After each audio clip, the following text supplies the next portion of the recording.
왜 콩팥병 환자 10명 중 7명이 자신의 병을 모르고 지낼까요? 이유가 있습니다. 여러분, 오늘 정말 중요한 이야기를 해드리겠습니다. 콩팥이 딱 절반만 남아도 몸은 정상처럼 느껴집니다.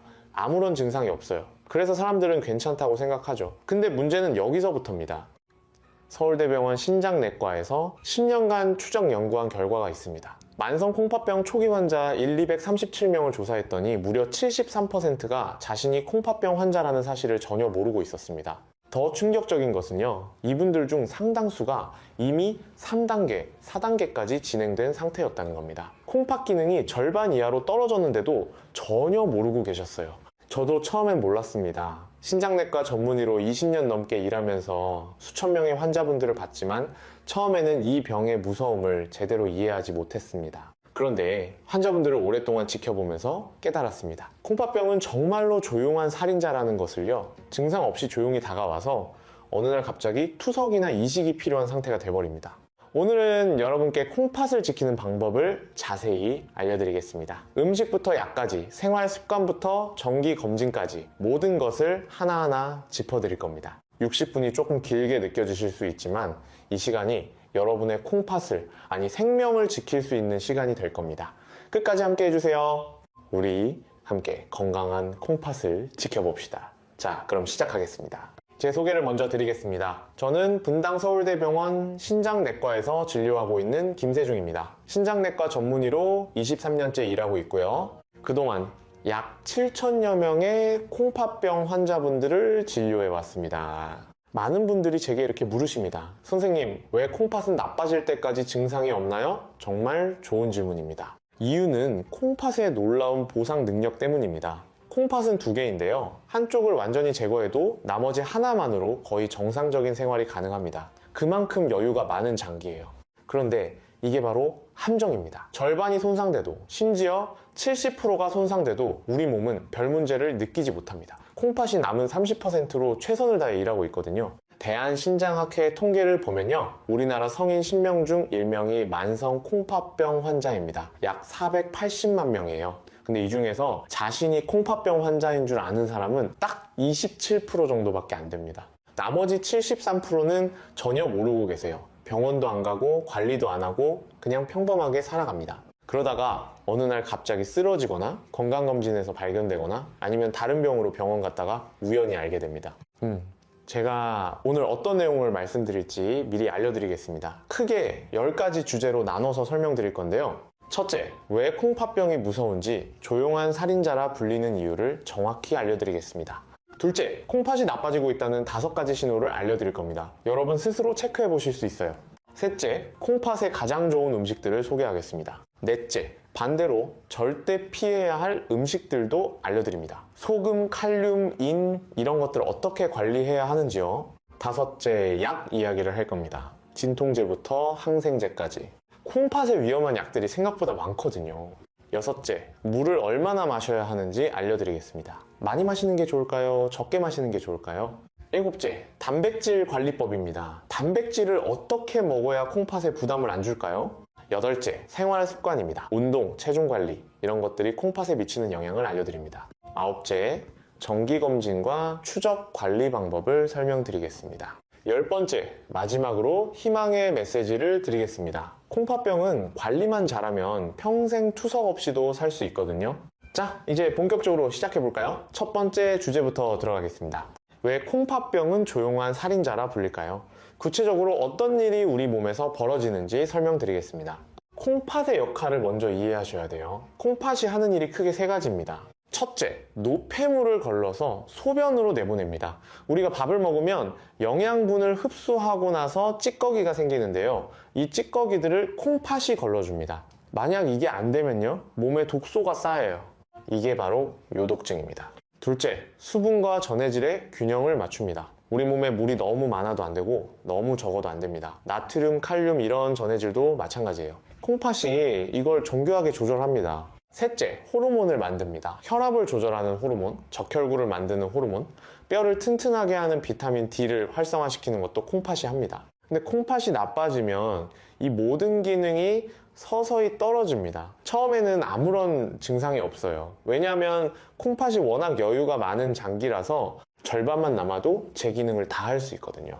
문제는 여기서부터입니다. 증상이 없으니까 사람들은 자기 콩팥이 나빠지고 있다는 걸 모릅니다. 그래서 관리도 안 하고 검사도 안 받고 그냥 평범하게 지내요. 그러다가 콩팥 기능이 30% 이하로 떨어지면 그때부터 증상이 나타나기 시작합니다. 피로감이 심해지고 입맛이 없어지고 숨이 차고 발이 붓고 이런 증상들이 생겨요. 근데 이미 이 정도 되면 4단계 또는 5단계입니다. 콩팥 기능의 70%가 이미 손상된 상태예요. 이 상태에서는 다시 회복하기가 정말 어렵습니다. 국민건강보험공단 자료를 보면요, 2023년 한 해 동안 새로 투석을 시작한 환자가 1만 2천여 명입니다. 하루에 약 33명씩 투석을 새로 시작하는 거예요. 이분들 대부분이 이렇게 말씀하십니다. 몰랐어요. 증상이 하나도 없었는데요. 실제로 제가 외래에서 만난 환자분 이야기를 하나 해드리겠습니다. 부산에 사시는 박정숙 할머니 71세이신데요. 할머니는 평소에 건강하다고 생각하셨어요. 매일 아침 산책도 하시고 밥도 잘 드시고 아무 불편한 게 없으셨거든요. 그런데 어느 날 딸이 건강검진 한번 받아보시라고 해서 받았는데요. 검사 결과를 보고 깜짝 놀랐습니다. 콩팥 기능이 23%밖에 안 남아 있었어요. 이미 5단계 말기 신부전 상태였습니다. 할머니가 우시면서 이러셨어요. 선생님, 저 전혀 아프지 않았는데요. 어떻게 이렇게 나빠질 수 있나요? 네, 가능합니다. 이게 바로 콩팥병의 무서운 점입니다. 그렇다면 어떻게 해야 할까요? 다행히 방법이 있습니다. 조기에 발견하면 진행을 늦출 수 있고 심지어 멈출 수도 있습니다. 질병관리청 연구 결과를 보면요, 콩팥병 1단계나 2단계에서 발견해서 관리를 시작한 사람들의 83%가 10년 후에도 투석 없이 생활하고 있습니다. 반대로 3단계나 4단계에서 발견한 경우는요, 10년 내 투석 확률이 47%까지 올라갑니다. 그러니까 핵심은 조기 발견입니다.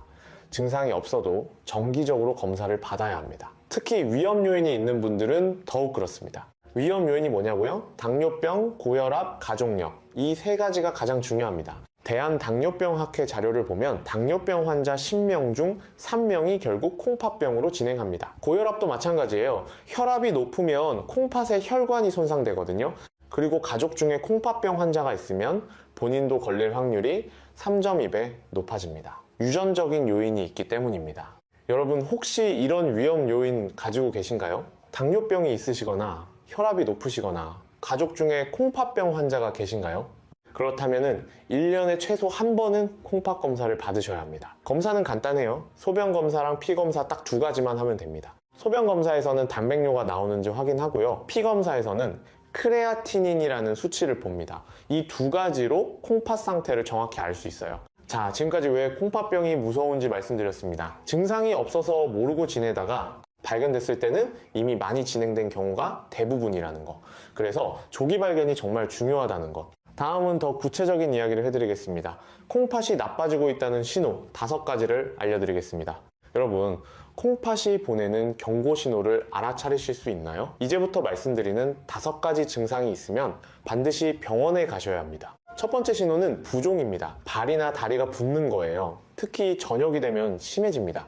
왜 붓는 걸까요? 콩팥이 수분을 제대로 배출하지 못하기 때문입니다. 낮 동안 몸에 쌓인 물이 중력 때문에 아래쪽, 즉 발과 다리로 내려가서 붓는 거예요. 근데 이게 단순히 오래 서 있어서 붓는 것과는 다릅니다. 콩팥 때문에 붓는 건요, 아침에 일어나도 안 빠져요. 계속 부어 있습니다.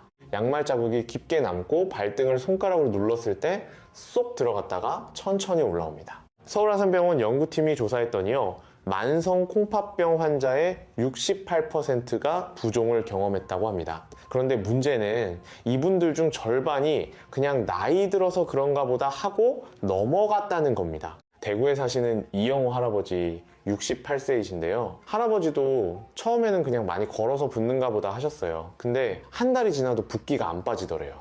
그때 딸이 병원에 가보시라고 해서 갔는데 콩팥 기능이 34%밖에 안 남아 있었습니다. 다행히 4단계에서 발견해서 지금은 관리하면서 잘 지내고 계십니다. 두 번째 신호는 소변의 변화입니다. 거품이 많이 생기거나 색깔이 이상하거나 자주 마려운데 양이 적거나 이런 변화들이 나타납니다. 특히 거품료가 중요합니다. 소변을 봤을 때 거품이 많이 생기고 한참 있어도 안 없어지면 단백뇨일 가능성이 높습니다. 단백뇨는 콩팥이 단백질을 제대로 걸러내지 못해서 소변으로 나오는 겁니다. 정상적인 콩팥은 단백질을 몸에 남겨두고 노폐물만 소변으로 내보내거든요. 근데 콩팥이 손상되면 단백질까지 새어나갑니다. 세브란스 병원 신장내과 자료를 보면요, 단백뇨가 있는 사람은 10년 내 투석 확률이 5.7배 높습니다. 그만큼 중요한 신호예요. 소변 색깔도 주의해서 보셔야 합니다.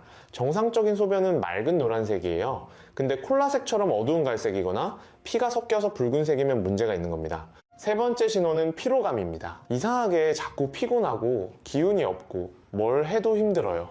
왜 피곤할까요? 콩팥이 나빠지면 적혈구를 만드는 호르몬이 줄어들어서 빈혈이 생깁니다. 빈혈이 있으면 온몸에 산소 공급이 부족해지니까 당연히 피곤하죠. 그리고 몸에 독소가 쌓이는 것도 원인입니다. 콩팥이 노폐물을 제대로 못 걸러내면 독소가 혈액에 남아서 온몸을 돌아다닙니다. 이게 세포를 괴롭히니까 피곤한 거예요.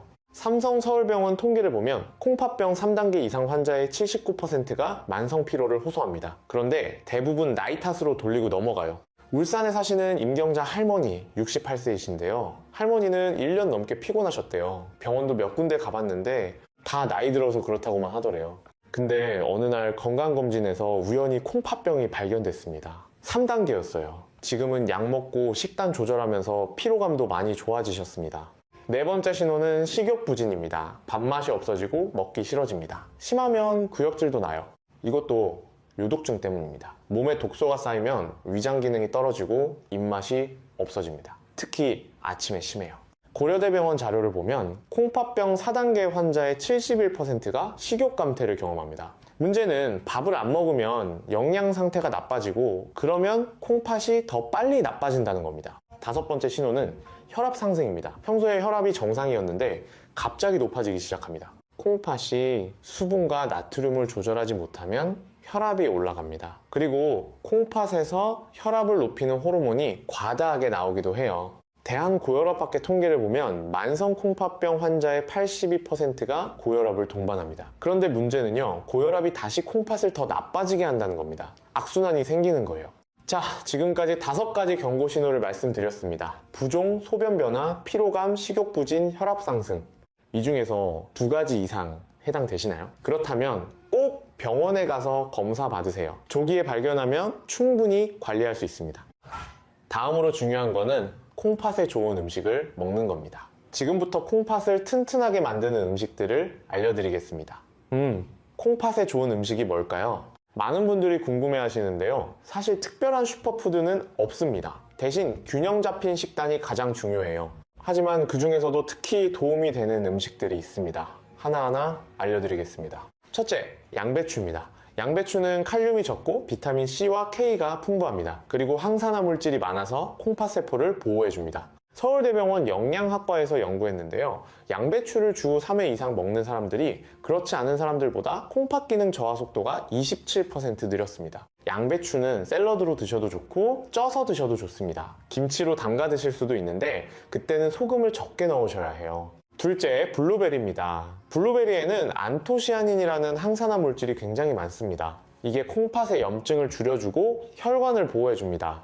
하버드 의대 연구팀이 15년간 추적 조사했더니요, 블루베리를 일주일에 2컵 이상 먹는 사람들은 콩팥병 발생률이 23% 낮았습니다. 블루베리는 생으로 드셔도 되고 얼려서 스무디로 만들어 드셔도 좋습니다. 아침 식사로 요구르트에 섞어 드시면 맛있어요. 셋째, 마늘입니다. 마늘은 우리 전통 음식에 빠지지 않는 재료죠. 마늘에는 알리신이라는 성분이 있는데 이게 혈압을 낮추고 염증을 줄여줍니다.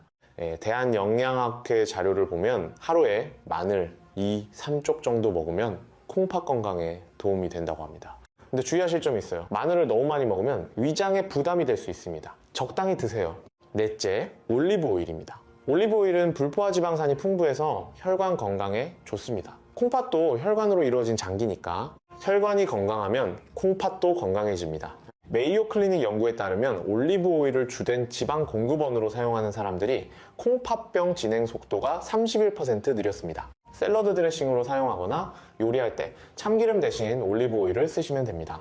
다섯째, 생선입니다. 특히 등푸른 생선이 좋아요. 고등어, 삼치, 연어 이런 생선들에는 오메가3 지방산이 많습니다. 오메가3는 염증을 줄이고 혈압을 낮추고 혈관을 보호합니다. 콩팥에도 직접적으로 도움이 돼요. 존스 홉킨스 대학 연구팀이 12년간 조사했더니요, 일주일에 생선을 2번 이상 먹는 사람들이 콩팥병 진행률이 38% 낮았습니다. 근데 주의하실 점, 생선을 구울 때 너무 태우면 안 됩니다.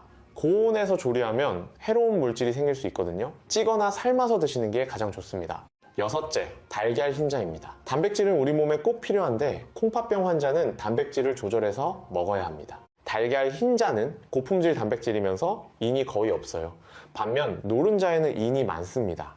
그래서 콩팥병 환자분들께는 흰자만 드시라고 권합니다. 삼성 서울병원 영양클리닉에서 권장하는 양은요, 하루에 달걀 흰자 3개 정도입니다.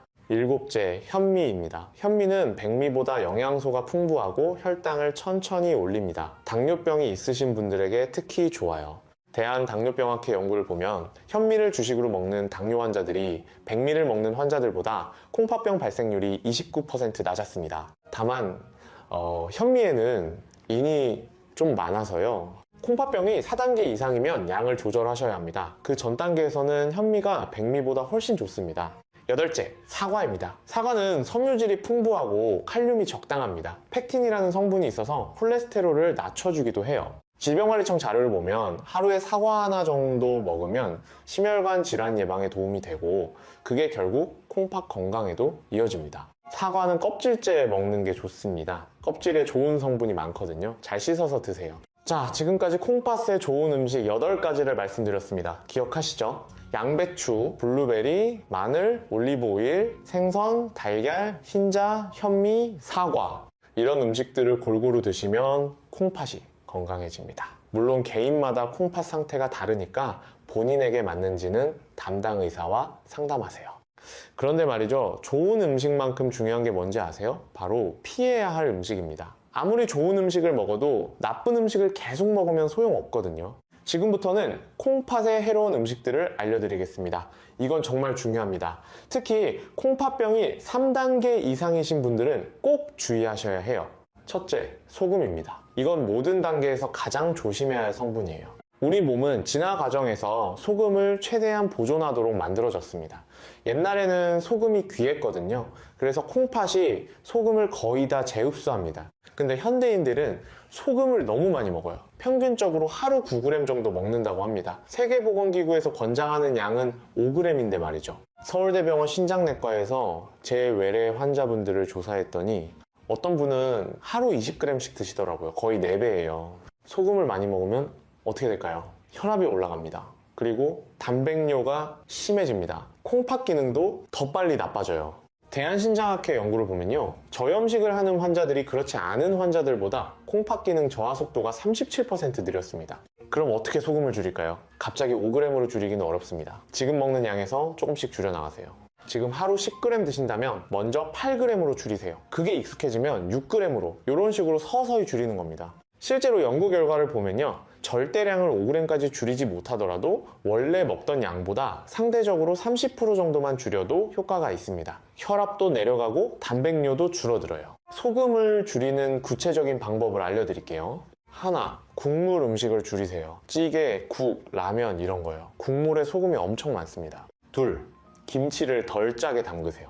우리나라 사람들 소금 섭취의 상당 부분이 김치에서 옵니다. 셋, 가공식품을 피하세요. 햄, 소시지, 베이컨, 통조림 이런 것들은 소금 덩어리예요. 넷, 외식을 줄이세요. 식당 음식은 집에서 만든 것보다 소금이 2, 3배 많습니다. 다섯, 소금 대신 다른 양념을 사용하세요. 레몬즙, 식초, 허브 이런 걸로 맛을 내면 소금을 덜 넣어도 맛있어요. 창원에 사시는 장순옥 할머니 72세이신데요. 할머니는 짠 음식을 정말 좋아하셨대요. 김치도 짜게 드시고 국도 진하게 드시고, 근데 콩팥병 3단계 진단을 받으신 후에 저염식을 시작하셨어요. 처음 한 달은 정말 힘드셨대요. 음식이 맛이 없어서 식사가 고역이었다고. 하지만 2달쯤 지나니까 적응이 되더래요. 오히려 이제는 짠 음식이 거부감이 든다고 하십니다. 그리고 6개월 후 검사에서 단백뇨가 절반으로 줄었습니다. 둘째, 칼륨입니다. 칼륨은 좀 복잡해요. 콩팥 상태에 따라 많이 먹어야 할 수도 있고 적게 먹어야 할 수도 있거든요. 콩팥 기능이 1, 2단계로 비교적 건강하면 칼륨을 많이 먹는 게 좋습니다. 칼륨은 혈압을 낮춰주고 나트륨 배설을 도와줍니다. 근데 콩팥 기능이사 5단계로 많이 나빠지면 칼륨을 제한해야 합니다. 콩팥이 칼륨을 제대로 배설하지 못해서 혈중 칼륨이 높아지거든요. 고칼륨 혈증이 생기면 정말 위험합니다. 부정맥이 생기고 심하면 심장이 멈출 수도 있어요. 세브란스 병원 응급실 통계를 보면 고칼륨 혈증으로 응급실에 온 환자의 83%가 만성 콩팥병 환자입니다. 칼륨이 많은 음식은 뭐가 있을까요? 바나나, 토마토, 오렌지, 키위, 수박, 참외, 멜론, 감자, 고구마, 시금치, 미역, 다시마 이런 것들입니다. 콩팥 기능이 4단계 이상이면 이런 음식들을 조심해야 합니다. 아예 안 먹을 필요는 없는데 양을 줄이셔야 돼요. 그리고 조리법을 바꾸면 칼륨을 줄일 수 있습니다. 칼륨은 수용성이라서 물에 녹거든요. 채소를 먹을 때 생으로 드시지 말고 물에 2시간 이상 담갔다가 데쳐서 드세요. 그러면 칼륨이 50% 가까이 빠져나갑니다. 안동에 사시는 오복순 할머니, 77세이신데요. 할머니는 콩팥병 5단계예요. 투석은 아직 안 하시고 관리하고 계세요. 할머니가 처음 진단받았을 때 좋아하시던 바나나랑 토마토를 못 먹게 됐어요. 너무 속상해 하셨는데요. 영양사 선생님이 알려주신 방법이 있었습니다.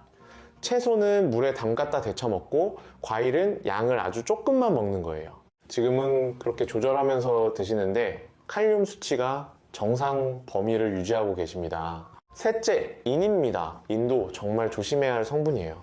인은 에너지 생성에 필요한 중요한 물질입니다. 근데 콩팥이 나빠지면 인이 몸에 쌓여요. 그러면 혈관이 석회화됩니다. 혈관 석회화가 뭐냐고요? 혈관 벽에 칼슘과 인이 쌓여서 혈관이 딱딱해지는 겁니다. 돌처럼 굳어버려요. 그러면 심근경색, 뇌졸중 같은 심혈관 질환 위험이 엄청나게 높아집니다. 국민건강보험공단 자료를 보면 혈관 석회화가 심한 콩팥병 환자는 그렇지 않은 환자보다 사망률이 2.8배 높습니다. 인이 많이 들어있는 건 뭘까요? 첫째, 약입니다. 약에는 보존제로 인이 많이 들어가요. 유통기한 이 3년씩 가는 약들, 거기 다 인이 들어있습니다. 둘째, 가공식품입니다. 햄, 베이컨, 소시지, 통조림, 인스턴트 식품 이런 데 인이 엄청 많아요. 그것도 흡수가 잘 되는 형태로요. 대한영양학회 분석을 보면 가공식품의 인은 90% 이상 흡수됩니다. 반면 자연식품의 인은 40, 60% 정도만 흡수돼요. 그러니까 같은 양의 인이라도 가공식품으로 먹으면 몸에 훨씬 많이 쌓인다는 뜻입니다. 셋째, 유제품입니다. 우유, 요구르트, 치즈 이런 데 인이 많습니다. 단백질도 많지만 인도 많아요.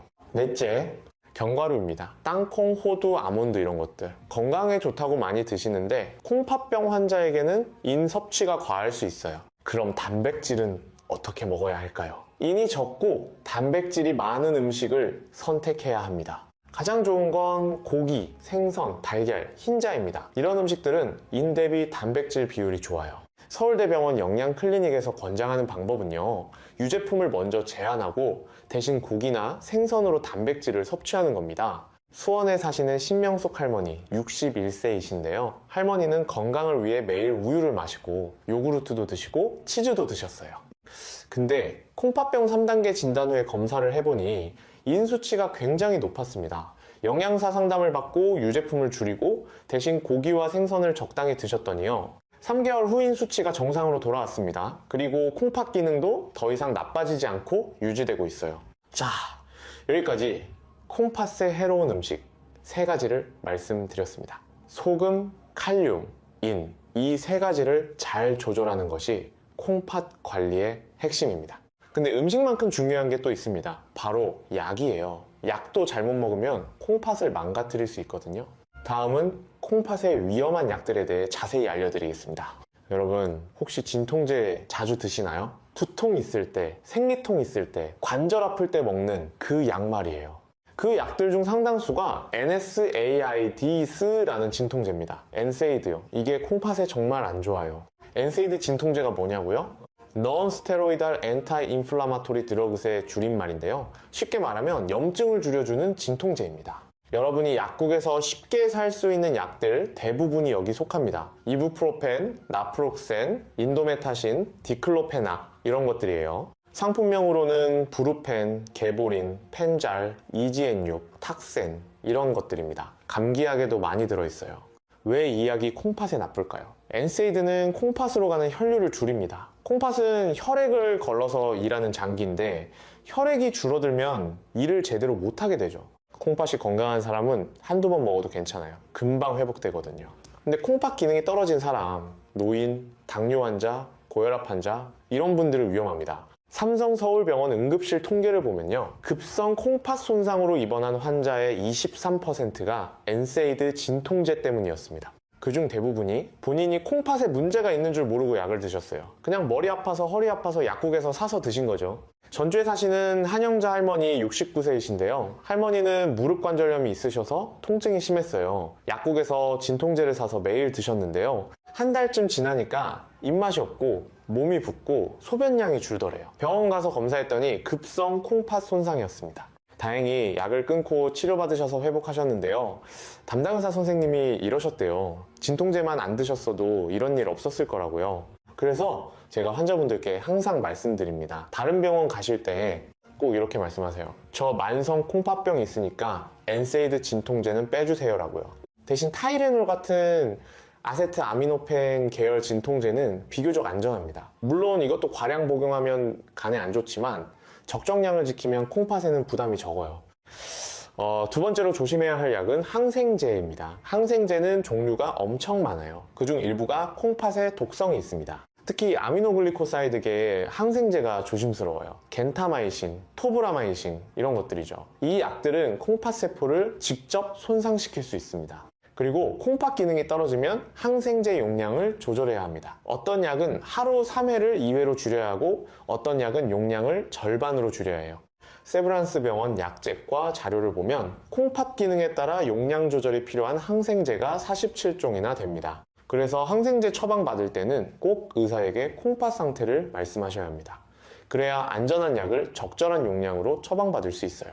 세 번째는 조영제입니다. CT 찍을 때 쓰는 그 약이에요. 조영제는 콩팥으로 배설되는데 콩팥을 지나가면서 손상을 줄 수 있습니다. 특히 콩팥 기능이 떨어진 사람에게는 더 위험해요. 띠가 내 영상, 대한영상의학회 통계를 보면 콩팥 기능이 60% 이하인 사람이 조영제를 쓰면 급성 콩팥 손상 위험이 5.7배 높아집니다. 그럼 CT를 아예 못 찍는 건가요? 아니요, 방법이 있습니다. 첫째, 꼭 필요한 경우가 아니면 다른 검사로 대체합니다. 초음파나 MRI로 대신할 수 있으면 그렇게 하는 거죠. 둘째, 꼭 찍어야 하면 수액요법을 병행합니다. 검사 전후로 수액을 충분히 맞으면 조영제가 빨리 빠져나가서 콩팥 손상을 줄일 수 있어요.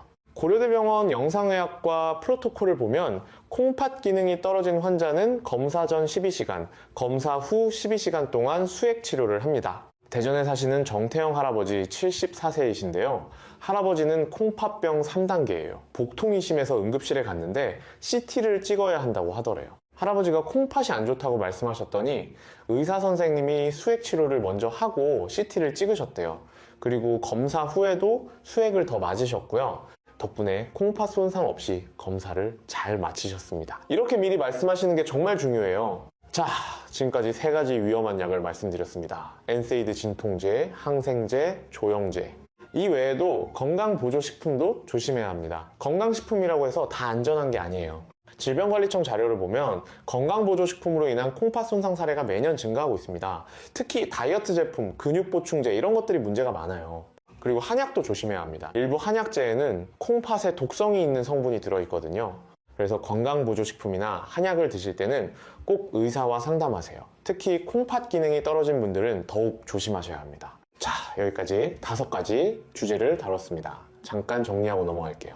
첫째, 콩팥병은 조용한 살인자입니다. 증상 없이 진행되다가 발견됐을 때는 이미 많이 나빠져 있어요. 그래서 정기검진이 중요합니다. 둘째, 경고신호 5가지를 기억하세요. 부종, 소변 변화, 피로감, 식욕 부진, 혈압 상승. 이 중 2가지 이상 있으면 꼭 병원 가세요. 셋째, 콩팥에 좋은 음식을 드세요. 양배추, 블루베리, 마늘, 올리브오일, 생선, 달걀, 흰자, 현미, 사과. 넷째, 나쁜 음식을 피하세요. 소금, 칼륨, 인이 많은 음식을 조절해야 합니다. 특히 소금은 모든 단계에서 줄이셔야 해요. 다섯째, 위험한 약을 조심하세요.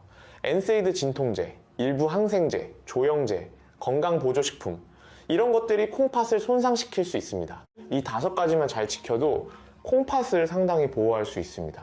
하지만 아직 끝이 아닙니다. 더 중요한 내용들이 남아있어요. 계속 시청해주세요. 다음에는 물 마시는 법부터 단백질 관리까지 더 구체적인 생활관리법을 알려드리겠습니다. 다음으로 중요한 것은 물입니다. 물을 얼마나 마셔야 할까요? 많은 분들이 궁금해 하시는데요. 사실 정답은 사람마다 다릅니다. 콩팥이 건강하면 물을 많이 마셔도 괜찮아요. 콩팥이 알아서 조절하거든요. 갈증이 나면 마시고 싶고 수분이 충분하면 마시고 싶지 않잖아요. 그게 우리 몸의 자연스러운 신호입니다. 근데 콩팥이 나빠지면 이 조절 능력이 떨어집니다. 그래서 상황에 따라 물을 많이 마셔야 할 수도 있고 적게 마셔야 할 수도 있어요. 서울대병원 신장내과 가이드라인을 보면요, 콩팥 상태에 따라 권장량이 다릅니다. 콩팥 기능이 1, 3단계면 하루 1, 2리터 정도 마시는 게 좋습니다. 이 정도면 콩팥이 충분히 일할 수 있어요.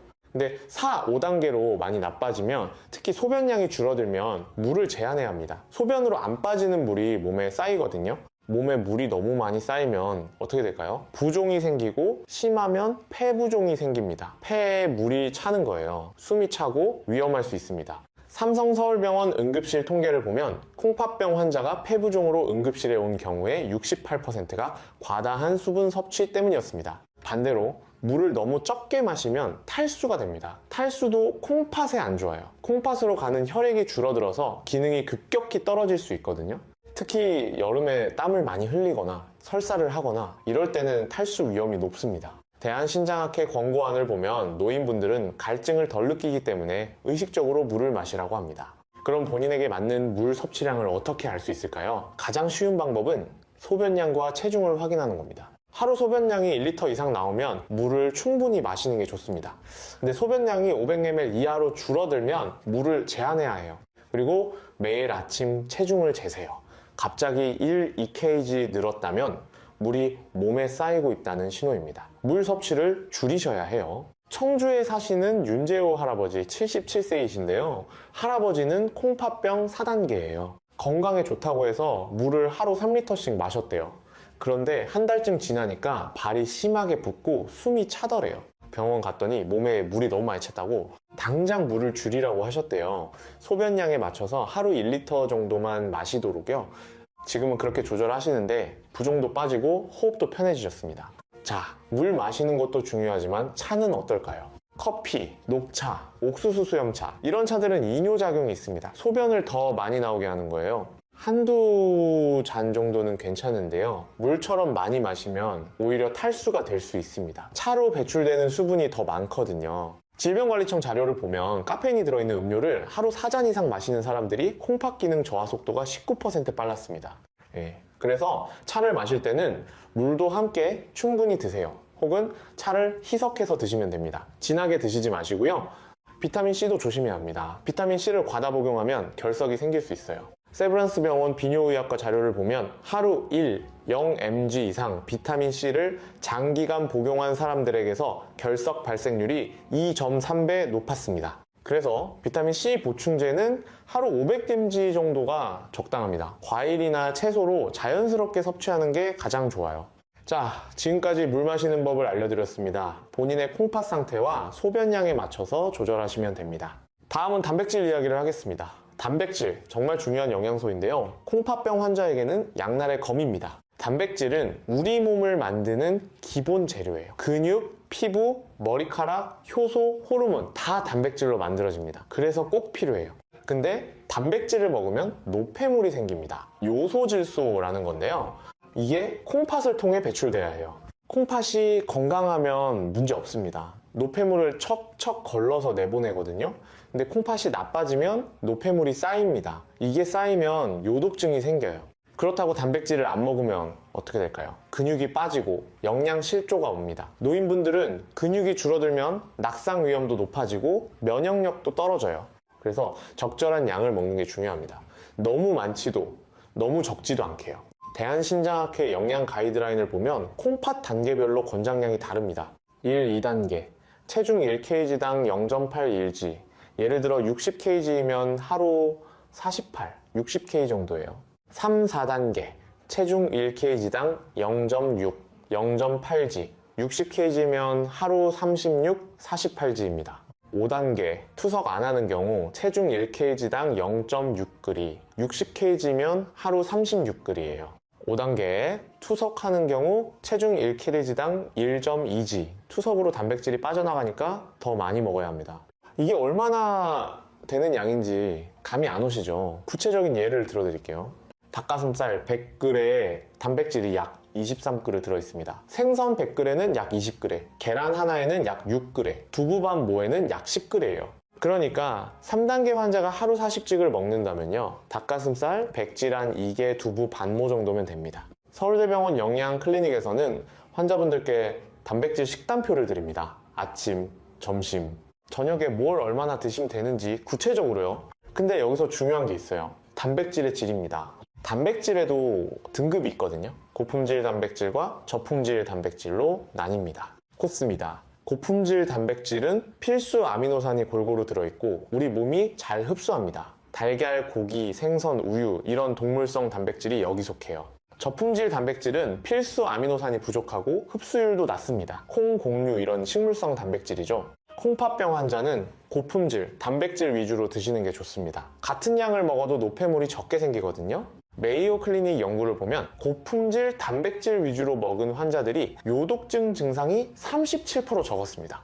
그럼 어떤 음식을 선택해야 할까요? 첫째, 달걀 흰자. 단백질이 많고 이는 거의 없어요. 최고의 선택입니다.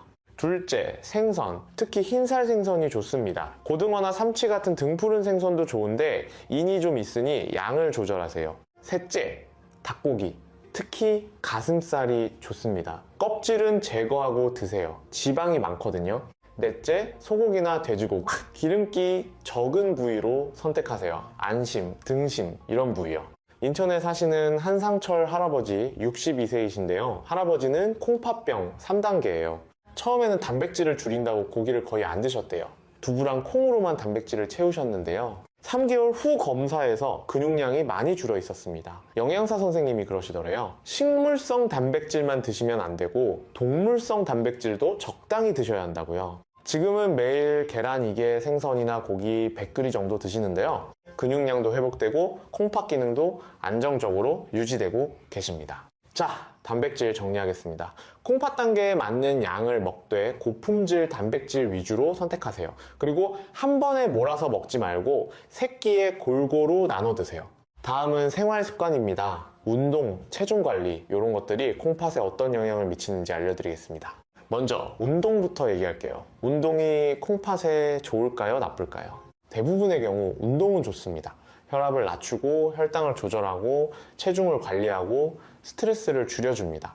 이 모든 게 콩팥 건강에 도움이 돼요. 대한신장학회 연구를 보면 규칙적으로 운동하는 콩팥병 환자가 그렇지 않은 환자보다 투석 시작 시기가 평균 2.3년 늦었습니다. 근데 운동도 적절히 해야 합니다. 너무 심하게 하면 오히려 해로워요. 격렬한 운동을 하면 근육이 분해되면서 노폐물이 많이 생깁니다. 크레아티닌이라는 수치가 올라가는데 이게 콩팥에 부담을 줍니다. 그리고 땀을 많이 흘리면 탈수가 됩니다. 탈수도 콩팥에 안 좋다고 앞에서 말씀드렸죠. 그럼 어떤 운동이 좋을까요? 가장 좋은 건 걷기입니다. 하루 30분, 일주일에 5일 정도 걸으세요. 빠르게 걷는 게 좋은데 숨이 약간 찰 정도면 적당합니다. 세브란스 병원 재활의학과 프로그램을 보면 걷기 운동을 6개월 한 콩팥병 환자들의 콩팥 기능이 평균 7% 향상됐습니다. 수영도 좋습니다. 관절에 부담이 적고 전신 운동이 되거든요. 다만 수영장 물을 많이 마시지 않도록 조심하세요. 요가나 스트레칭도 좋습니다. 근력을 유지하고 유연성을 높여줍니다. 특히 노인분들께 추천합니다. 반대로 피해야 할 운동도 있어요. 마라톤 같은 장거리 달리기, 웨이트 트레이닝 같은 고강도 운동, 이런 건 콩팥병 환자에게는 부담이 됩니다. 대구에 사시는 장기영 할아버지 66세이신데요. 할아버지는 콩팥병 2단계예요. 건강을 위해 등산을 시작하셨는데요. 주말마다 산에 가셨대요. 처음에는 좋았는데 3개월쯤 지나니까 콩팥 기능 검사 수치가 나빠졌어요. 의사 선생님이 그러시더래요. 등산이 나쁜 건 아닌데 너무 힘들게 하시는 것 같다고요. 강도를 줄이고 충분히 수분 보충하면서 하라고요. 지금은 가까운 산책로를 천천히 걷는 정도로 바꾸셨는데 콩팥 기능도 다시 안정됐습니다. 다음은 체중 관리입니다. 비만은 콩팥에 정말 안 좋아요. 살이 찌면 혈압이 올라가고 당뇨가 생기기 쉽고 염증 물질이 많아집니다. 이 모든 게 콩팥을 공격합니다. 국민건강보험공단 자료를 보면 비만인 사람은 정상 체중인 사람보다 만성 콩팥병 발생률이 2.6배 높습니다. 그래서 과체중이면 체중을 줄이는 게 좋은데요. 갑자기 급격하게 빼면 안 됩니다. 급격한 다이어트를 하면 근육이 빠지고 탈수가 되고 영양 불균형이 생깁니다. 이게 다 콩팥에 해롭습니다. 삼성서울병원 비만 클리닉 가이드라인을 보면 한 달에 2kg씩 천천히 빼는 게 안전합니다. 어떻게 빼야 할까요? 식사 조절과 운동을 병행하세요. 식사는 전체 칼로리를 하루 300, 500kcal 정도 줄입니다. 그렇게 큰 부담 없이 줄일 수 있는 양이에요. 예를 들어 밥 한 공기를 2, 3공기로 줄이고 간식을 하나 빼고 이런 식으로요. 그리고 걷기 운동을 하루 30분씩 하시면 한 달에 2kg는 충분히 뺄 수 있습니다. 울산에 사시는 오승환 할아버지 70세이신데요. 할아버지는 콩팥병 3단계 비만이셨어요. 몸무게가 87kg였는데요. 급하게 빼려고 굶다시피 하셨대요. 한 달 만에 8kg 뺐는데 콩팥 기능이 급격히 나빠졌습니다. 탈수와 영양 실조 때문이었어요. 의사 선생님 조언을 듣고 방법을 바꾸셨습니다. 새끼 제대로 먹되 양을 조금 줄이고 매일 30분씩 걸었어요. 6개월 동안 7kg를 뺐는데 이번에는 콩팥 기능도 함께 좋아졌습니다. 혈압도 내려가고 당뇨도 잘 조절됐고요. 스트레스 관리도 중요합니다. 스트레스를 받으면 혈압이 올라가고 염증이 생기고 면역력이 떨어집니다. 질병관리청 연구를 보면 만성 스트레스가 있는 사람들이 콩팥 기능 저하 속도가 23% 빨랐습니다. 스트레스를 줄이는 방법은요, 사람마다 다릅니다. 어떤 분은 운동으로, 어떤 분은 취미활동으로, 어떤 분은 명상이나 요가로 풀어요. 자기에게 맞는 방법을 찾으세요. 중요한 건 규칙적으로 하는 겁니다. 일주일에 몇 번씩 스트레스를 풀 시간을 만드세요. 수면도 중요합니다. 잠을 잘 자야 몸이 회복되고 콩팥도 쉴 수 있어요. 대한수면학회 자료를 보면 수면 시간이 6시간 미만이거나 9시간 이상인 사람들이 콩팥병 위험이 높았습니다. 적정 수면 시간은 7, 8시간입니다. 그리고 잠자는 시간도 중요해요. 밤 11시에서 새벽 1시 사이에는 꼭 자고 있어야 합니다. 이 시간에 성장 호르몬이 나오고 세포가 재생되거든요. 청주에 사시는 신동식 할아버지 63세이신데요. 할아버지는 자영업을 하셔서 늘 늦게 주무셨대요. 새벽이 3시에 자서 아침 9시에 일어나는 패턴이었어요. 콩팥 검사를 해보니 2단계였는데 의사 선생님이 수면 패턴을 바꾸라고 하셨대요. 밤 11시에 자고 아침 7시에 일어나라고요. 처음에는 정말 힘드셨는데 한 달쯤 지나니 적응이 되더래요. 그리고 6개월 후 검사에서 콩팥 기능이 오히려 좋아졌습니다. 마지막으로 금연과 금주입니다. 담배는 혈관을 수축시키고 혈압을 높이고 염증을 일으킵니다. 콩팥의 최악이에요. 서울대병원 연구를 보면 흡연자는 비흡연자보다 만성 콩팥병 발생률이 1.8배, 투석 시작 시기가 평균 3.2년 빨랐습니다. 금연은 어려워도 꼭 하셔야 합니다. 금연 클리닉의 도움을 받으세요. 성공률이 훨씬 높습니다. 술도 조심해야 합니다. 과음은 혈압을 높이고 탈수를 일으키고 영양 불균형을 초래합니다. 대한간학회 가이드라인을 보면 하루 알코올 섭취량이 남자는 20지, 여자는 10지 이하로 제한하라고 합니다. 맥주로 치면 남자 500채 한 캔, 여자 250채 한 반 캔 정도예요. 소주로는 남자 2잔, 여자 1잔 정도입니다. 근데 콩팥병이 3단계 이상이면 아예 안 드시는 게 좋습니다. 자, 지금까지 생활습관에 대해 말씀드렸습니다. 운동, 체중관리, 스트레스 관리, 수면, 금연, 금주, 이 모든 게 콩팥 건강과 직결됩니다. 여러분의 생활습관은 어떠신가요? 바꿔야 할 부분이 보이시나요? 오늘부터 하나씩 실천해보세요. 자, 다음에는 정기검진과 추적관리에 대해 알려드리겠습니다. 콩팥병 관리에서 가장 중요한 것 중 하나가 정기검진입니다. 증상이 없어도 정기적으로 검사를 받아야 해요. 콩팥은 조용히 나빠지잖아요. 증상이 나타날 때는 이미 많이 진행된 상태고요. 그래서 검사로 미리 확인하는 게 정말 중요합니다. 어떤 검사를 받아야 할까요? 크게 3가지입니다. 첫째, 소변 검사예요. 소변에 단백질이 나오는지 확인합니다. 단백뇨가 콩팥 손상의 초기 신호거든요. 검사는 간단해요. 아침 첫 소변을 받아서 제출하면 됩니다. 5분이면 결과가 나와요. 정상이면 단백질이 거의 안 나옵니다. 근데 조금이라도 나오면 정밀 검사를 해야 해요. 서울대병원 신장내과 가이드라인을 보면 단백뇨가 있는 사람은 3개월마다 검사하라고 합니다. 둘째, 혈액 검사입니다. 크레아티닌이라는 수치를 봅니다. 크레아티닌은 근육에서 나오는 노폐물인데요. 콩팥이 이걸 걸러서 내보냅니다. 근데 콩팥이 나빠지면 크레아티닌이 혈액에 쌓여요. 정상 수치는 남자가 0.7, 1.2, 여자가 0.5, 1, 0 정도입니다. 이보다 높으면 콩팥 기능이 떨어진 거예요. 그리고 이 수치로 사구체 역과율을 계산합니다. EGFR이라고 하는데요. 이게 콩팥 기능을 나타내는 정확한 지표입니다.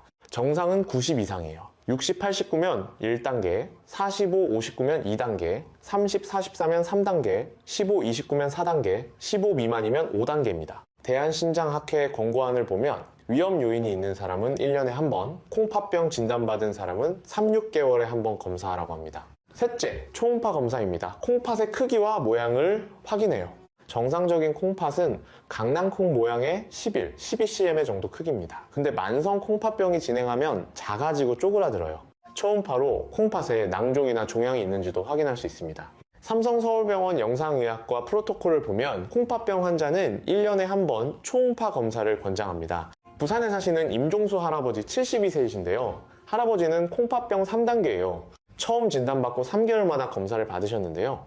6개월 후 검사에서 단백뇨가 갑자기 증가했습니다. 의사 선생님이 바로 약을 조정하셨어요. 혈압약을 바꾸고 콜레스테롤 약을 추가했습니다. 3개월 후 다시 검사했더니 단백뇨가 줄어들었습니다. 콩팥 기능도 더 이상 나빠지지 않고 유지됐고요. 할아버지가 그러시더래요. 정기검사 덕분에 빨리 발견해서 대처할 수 있었다고요. 검사 결과는 기록해 두세요. 수첩이나 스마트폰에 날짜별로 적어두면 변화를 한눈에 볼 수 있습니다. 크레아티닌, EGFR, 단백뇨 수치를 기록하세요. 그리고 병원 갈 때마다 가져가서 의사 선생님께 보여드리세요. 자, 검사 이야기는 여기까지고요. 이제 추적 관리에 대해 말씀드리겠습니다. 콩팥병은 만성질환입니다. 한 번 나빠지면 완치가 어려워요. 그래서 평생 관리해야 합니다. 근데 절망하지 마세요. 잘 관리하면 투석 없이도 평생 살 수 있습니다.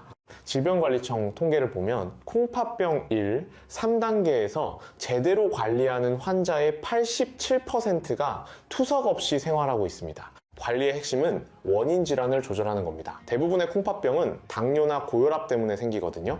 당뇨가 있으면 혈당을 잘 조절하세요. 당화 혈색소 목표는 7% 이하입니다. 고혈압이 있으면 혈압을 130, 80 이하로 유지하세요.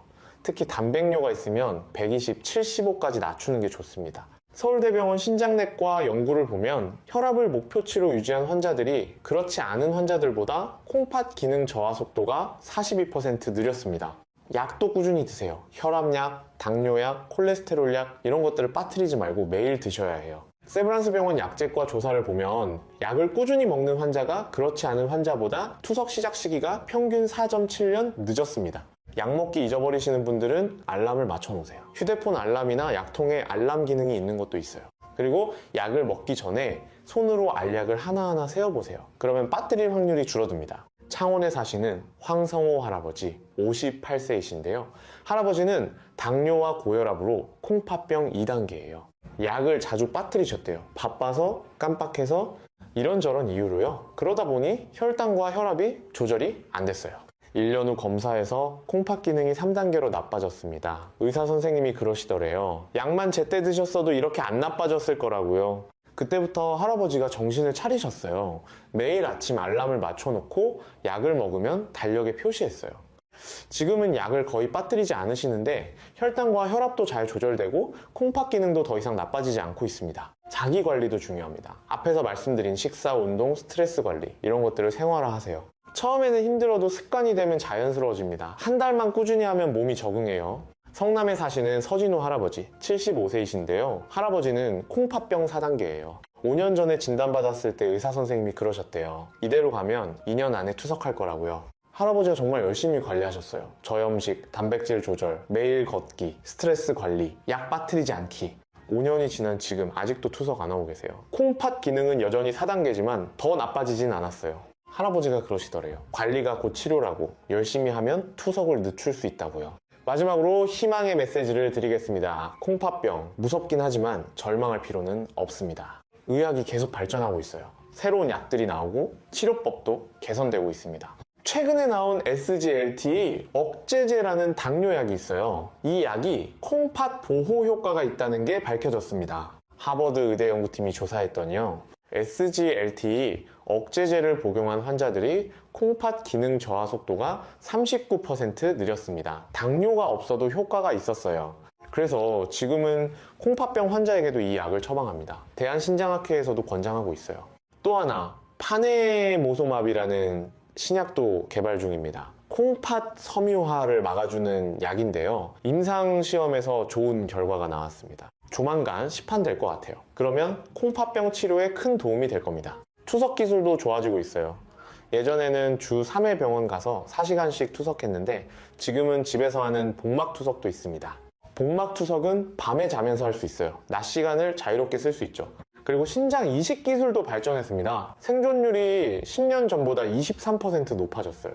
국립장기-이식관리센터 자료를 보면 신장 이식 후 10년 생존율이 87%입니다. 거의 정상적인 생활을 하실 수 있어요. 재생의학 연구도 활발합니다. 줄기세포로 콩팥을 재생하는 연구가 진행 중이에요. 아직 실용화까지는 시간이 걸리지만 가능성은 충분합니다. 그러니까 희망을 가지세요. 지금 열심히 관리하시면 더 좋은 치료법이 나올 때까지 건강을 유지하실 수 있습니다. 우리 함께 힘내봅시다. 콩팥병을 이겨내는 건 혼자가 아니에요. 의료진, 가족, 그리고 같은 병을 가진 다른 환자분들과 함께입니다. 대한신장학회에서는 콩팥병 환자 자조 모임을 운영하고 있어요. 같은 처지에 있는 분들과 정보도 나누고 서로 격려도 하고요. 온라인 커뮤니티도 있습니다. 궁금한 것도 물어보고 경험도 공유하고, 그러다 보면은 혼자가 아니라는 걸 느낄 수 있어요. 자, 이제 오늘 말씀드린 모든 내용을 정리해 드리겠습니다. 길었지만 끝까지 들어주셔서 정말 감사합니다. 첫째, 콩팥병은 조용한 살인자입니다. 증상 없이 진행되니까 정기검진이 정말 중요해요. 1년에 최소 한 번은 소변검사와 혈액검사를 받으세요. 둘째, 경고신호 5가지를 기억하세요. 부종, 소변변화, 피로감, 식욕부진, 혈압상승, 이 중 2가지 이상 있으면 꼭 병원 가세요. 셋째, 콩팥에 좋은 음식을 드세요.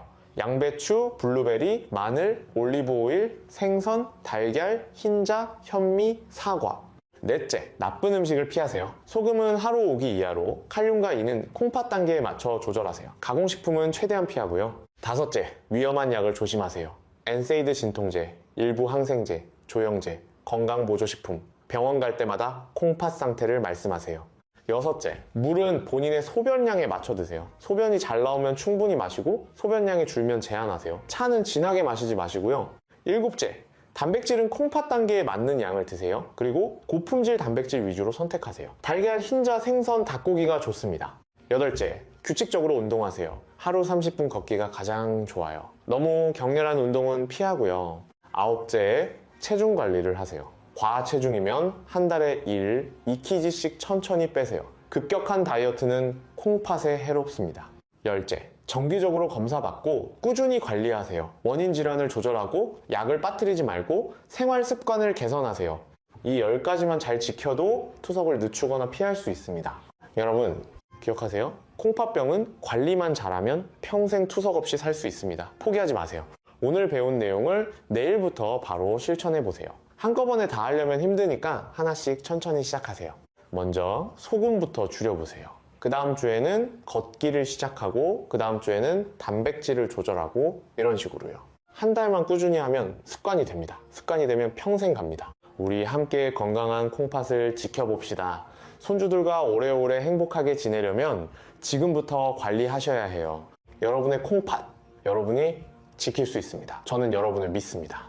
오늘 영상이 도움이 되셨다면 좋아요와 구독 부탁드립니다. 더 많은 분들께 이 중요한 정보가 전달되면 좋겠습니다. 댓글로 여러분의 경험이나 궁금한 점도 남겨주세요. 함께 나누면 서로에게 힘이 됩니다. 여러분 모두 파이팅입니다. 건강한 하루 되세요. 우리 지식한상 가족 여러분, 늘 함께 하겠습니다. 다음에 더 좋은 정보로 찾아뵙겠습니다. 끝까지 시청해주셔서 진심으로 감사합니다.